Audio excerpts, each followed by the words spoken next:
Latest టెక్నాలజీతో చిన్న injection తో నన్ను పూర్తి ఆరోగ్యవంతురాలను చేశారు. Elite spine and pain management centre, Manikonda, Dilsukh Nagar. ఇప్పుడు ఏపీ తెలంగాణలో ఎలక్షన్ రిజల్ట్స్ ఎలా ఉండబోతున్నాయి మేడం? మీ అంచనా ప్రకారం ఏపీలో ఎవరు గెలవబోతున్నారు అనుకుంటున్నారు? తెలంగాణలో మనకి ఎన్ని సీట్లు రావచ్చు, అంటే ఏ పార్టీకి ఎన్ని సీట్లు రావచ్చు? తెలంగాణలో బీజేపీకి కాంగ్రెస్కే సీట్లు వచ్చేలా ఉన్నాయి.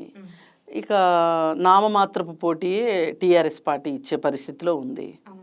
అందుకని ఎవరికి ఎన్ని సీట్లు అంటే మనం ఇప్పుడు చెప్పలేము. కానీ ఏదైనా కానీ ప్రధాన పోటీ మట్టుకు ఆ రెండు పార్టీల మధ్యనే జరిగింది. బీజేపీకి కాంగ్రెస్కి మధ్యనే జరిగింది పోటీ అంతా. ఇప్పుడు రెండిట్లో ఏది గెలుస్తుంది అని అంటే చెప్పలేము. అట్లా మనం కరెక్ట్గా ఎవరికైనా ఇక్కడ చెప్పలేము. అత్యధికంగా సీట్లు మట్టుకు ఈ రెండు పార్టీలకే వస్తాయి. ఈ గట్టి పోటీ ఉంది, గట్టి పోటీ ఉంది. టీఆర్ఎస్ మాత్రమే నామమాత్ర పోటీకి వెళ్ళిపోయింది. ఏపీలో ఎవరు గెలవచ్చు అనుకుంటున్నారు? ఏపీలో కూటమి వస్తుందని, కూటమి వచ్చే అవకాశాలే ఎక్కువగా ఉన్నాయి. 120, 130 సీట్ల వరకు కూటమికి వచ్చే అవకాశం ఉంది అని అందరూ విశ్లేషకులు మాట్లాడుకుంటున్నారు. వాతావరణం కూడా అలాగే ఉంది.